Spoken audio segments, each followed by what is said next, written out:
This is Pet Life Radio. Let's talk pets.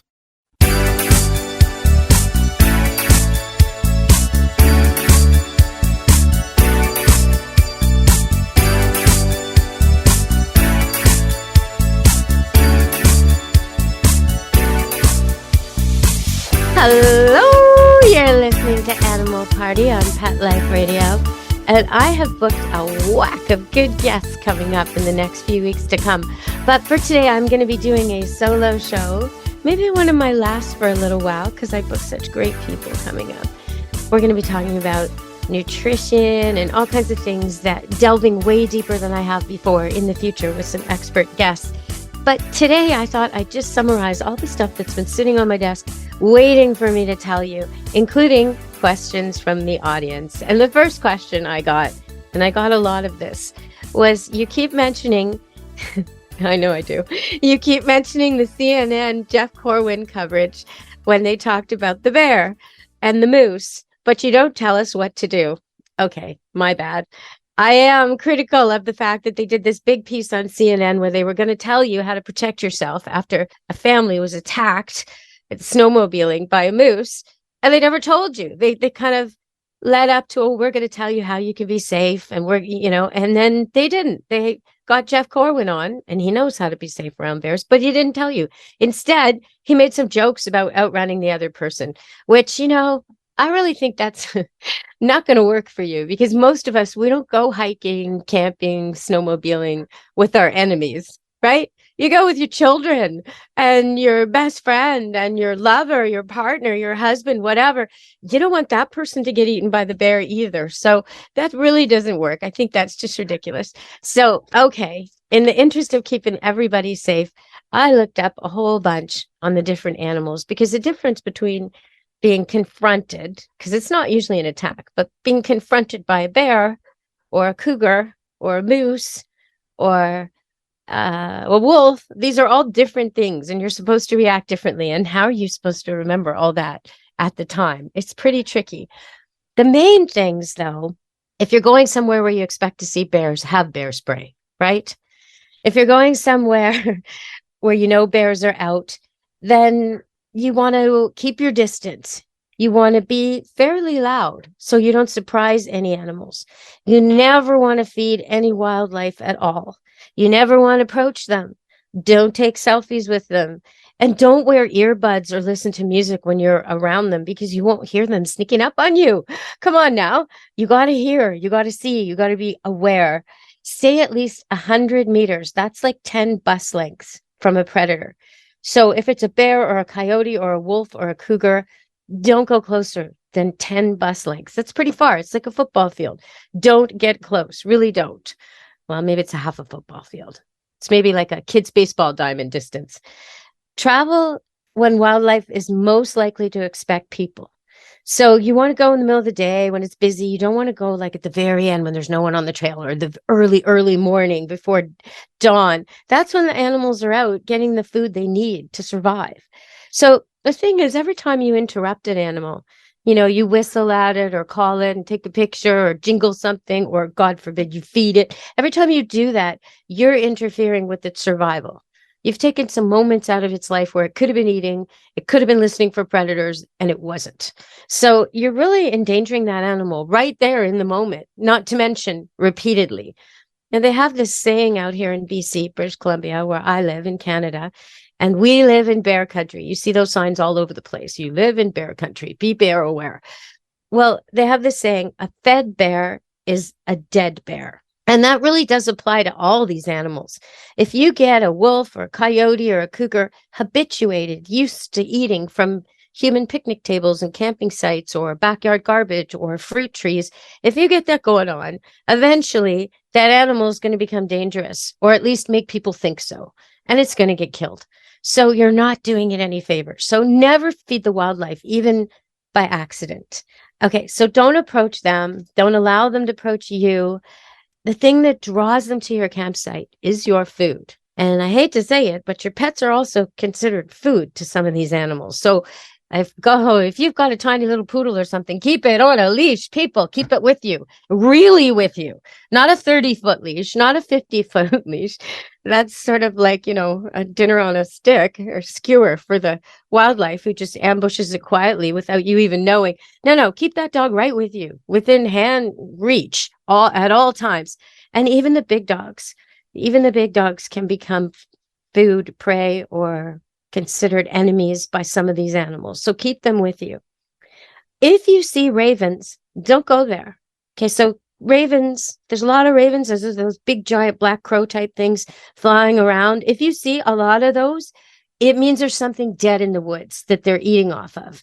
And if there's something dead in the woods they're eating off of, something killed that thing, or its family is around, or for whatever, you're in a feeding area, a wildlife restaurant, get out of there. Okay, so that's general advice for all the animals. Now I'm going to go into a little bit of advice for cougars particularly. They're the most dangerous. Mountain lions, cougars, they're like beige, brown, sort of lion-looking cats, like a lion if it had no mane, basically. That's what they look like, even the boys.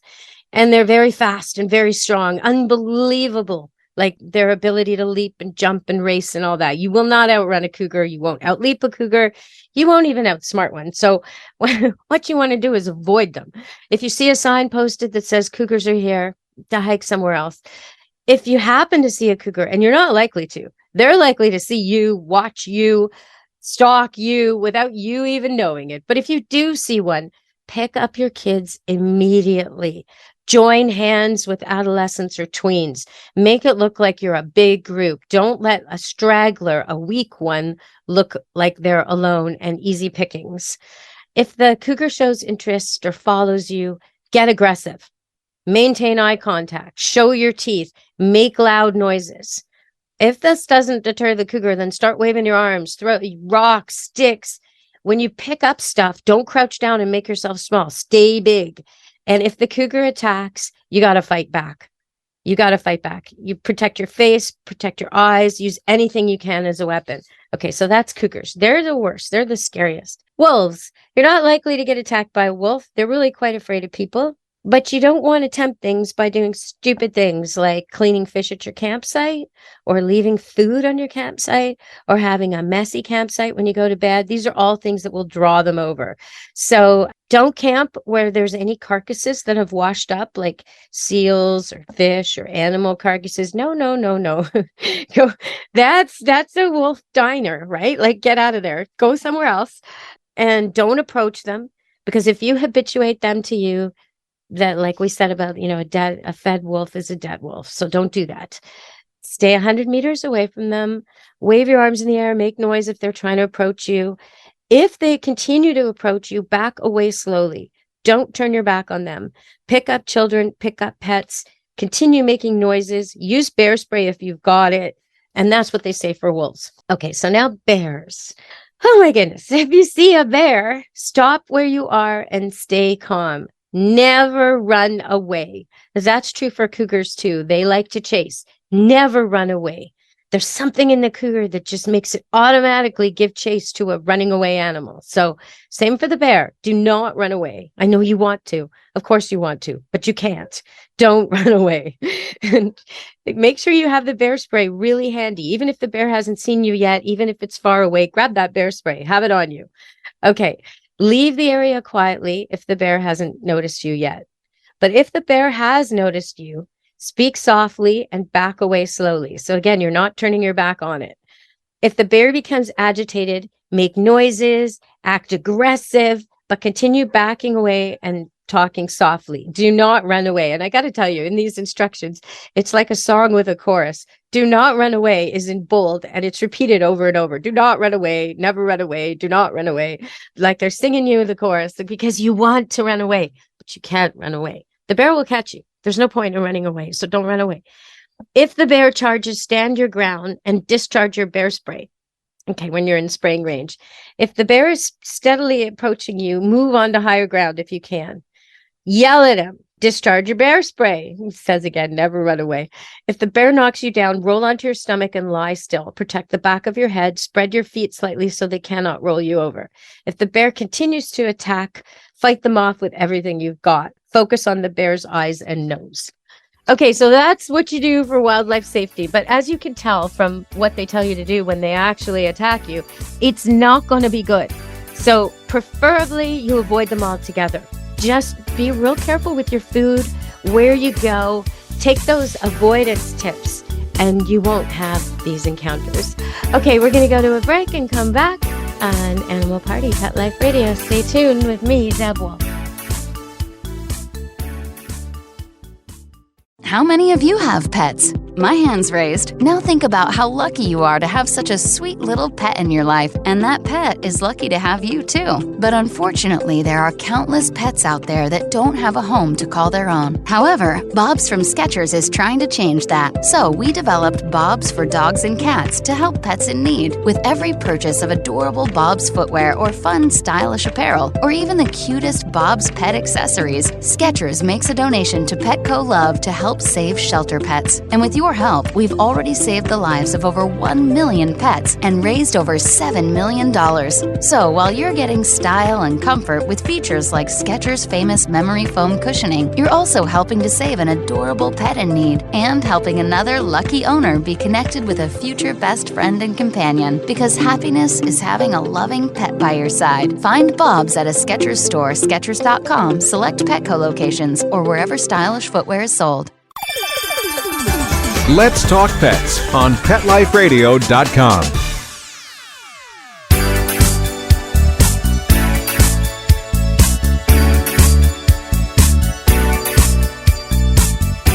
Hello! We're back on Animal Party with me, Deborah. And I just realized I forgot to tell you what to do about a moose. Of course. Okay, so a moose seems like a big deer. You think, oh, no big deal, right? It's a vegetarian. It won't hurt me. Well, the boy moose, they have these racks of armor on their heads. Those antlers are made for hurting things. They're very, very strong, giant horns, basically, that will hurt you if connecting with you. And they have some peculiar mating behaviors and attitudes during mating season. So you might get attacked by a moose, probably in a mistaken way. I mean, you see all kinds of footage on YouTube of them attacking lawn ornaments and Christmas displays and Halloween stuff. They get confused. So you might actually have an encounter. Unlike with bears, it is okay to run from a moose. You can run. Hallelujah, right? Because that's what your body is telling you to do when you encounter a big animal attacking you. Run! They usually won't chase you. And if they do, it's unlikely they'll chase you very far. If a moose knocks you down, curl up in a ball and protect your head with your arms and keep still. So it's very different instructions from the other animals we were talking about. And that's because the other animals are all predators and the moose is not. The moose doesn't really want to fight you or eat you. So it's a bit of a different situation. And if you can, get behind something like a car, a truck, a snowmobile, a tree, anything that will just make it impossible for him to charge you with those antlers or charge you with his, if it's a female and she doesn't have antlers, possibly her front hooves. So that's what you do. Now, having said all that about wildlife attacking, I feel like I have to do a full disclosure here. I'm one of those people that has been lucky enough to see so much wildlife close up. And I don't break these rules. I don't have off-leash dogs running around, and I don't have, as soon as I think there's wildlife, I leash my dog, is what I'm trying to say. And I never have the little ones. It's always a big one or two big dogs. And I don't have a messy campsite, and I never feed them accidentally or on purpose. But I managed to see so much wildlife. I've seen all those animals on that list and more. I've swam with dolphins and manatee in the wild. Oh my gosh, there's just so many animals I've seen in their own habitat. And it is something. Your pulse quickens, your heart starts to race, you start to sweat where you want to or not. You get completely activated by this experience. And they smell you, they hear you, they know you're an excited human nearby. So you have to be very, very careful what you send out in these moments. And in my case, I'm very conscious of being calm and imitative. So if the animal I'm looking at is eating grass, I will pretend to be eating grass in a similar way. I'm very much like it, and I don't try and get closer. I just let it happen. And I'm very aware of what I'm thinking too. I don't let myself think things like, what if, and the whole bad list. What if it attacks? What if I can't get away? No, I don't let myself think any of those thoughts that could get sent out to the telepathic universe of animals through body language or some other thing I'm not aware of. I keep my thoughts focused on just this beautiful animal and how beautiful it is and how peaceful my intentions are. I don't make sharp movements. I don't make loud noises. I just watch it while it watches me and eventually move away, or it moves away. But I've seen an awful lot of animals this way. Always aware that something could change and always aware that I might need to get out of there. And I don't go camping without one big dog, usually two. And I want to say something about that. Your camping dog should be trained to come to you when called. Also, if possible, if you've got a dog who listens well and learns commands, teach it to stay so it can stay at a distance if you need it to. If you need it to block that animal while you get the kids into the trailer or something, while you get the kids back in the car to leave the campsite and then the dog comes last. If that's what you need, that's helpful. So think about that. Okay, we're going to go to break. And when we come back, we'll talk about something other than wildlife. We'll talk about crocs. That's what we'll talk about next. Croc sandals on Animal Party Pet Life Radio. Stay tuned.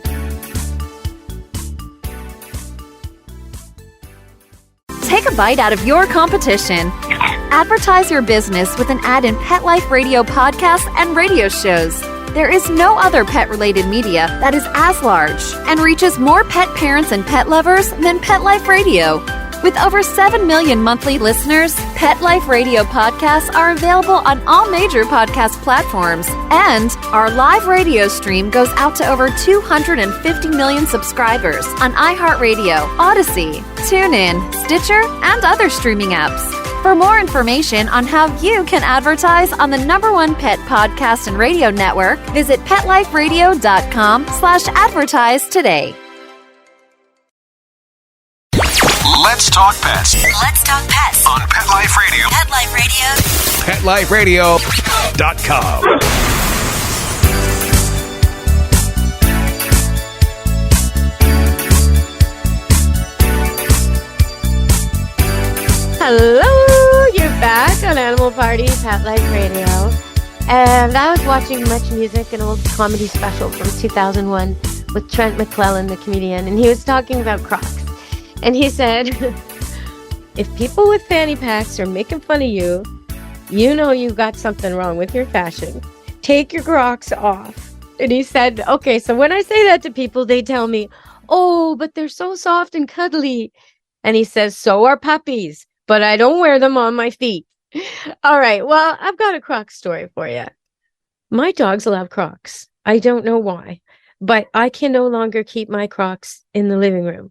It's like they've declared that Crocs are doggy chew toys.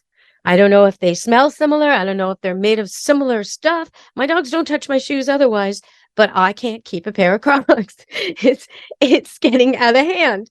I recently ordered 2 online of these fancy ones called dawgs, DAWGS, because I love them. They're my favorite kind.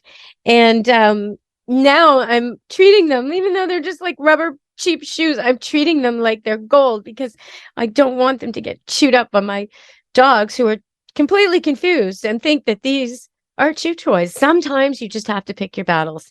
So I've trained my dogs to come sit, stay, heel, and behave and do all kinds of tricks and all that. But sometimes there's just something they do that it's like, you know what? I don't know why you think these Crocs are a dog toy, but obviously we've got a difference of definition here. And the amount of effort and time it would take me to train you all to avoid my Crocs and dogs, it's just not worth it.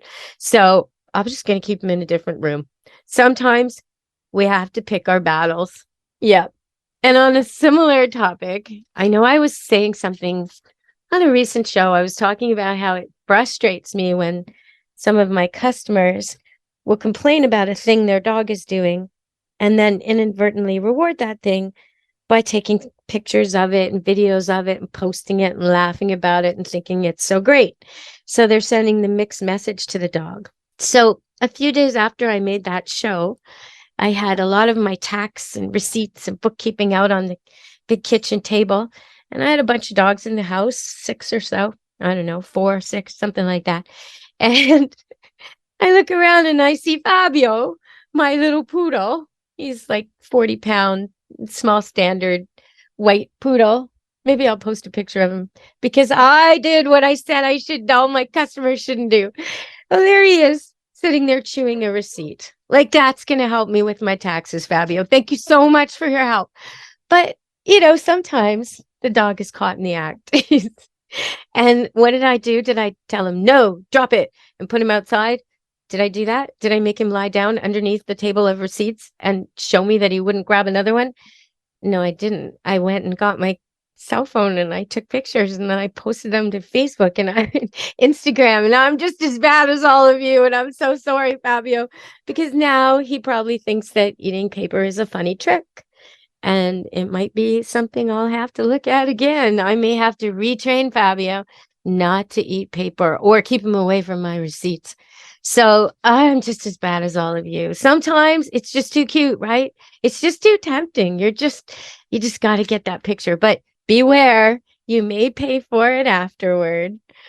So I think I will post that picture. If I can find it, I'll send it and get it posted alongside the show. If you want to see other pictures of dogs having fun at camp, we had a freaky snowstorm in the middle of March, which is not unusual here, but people always act surprised because we've had spring for a while and then all of a sudden snow comes.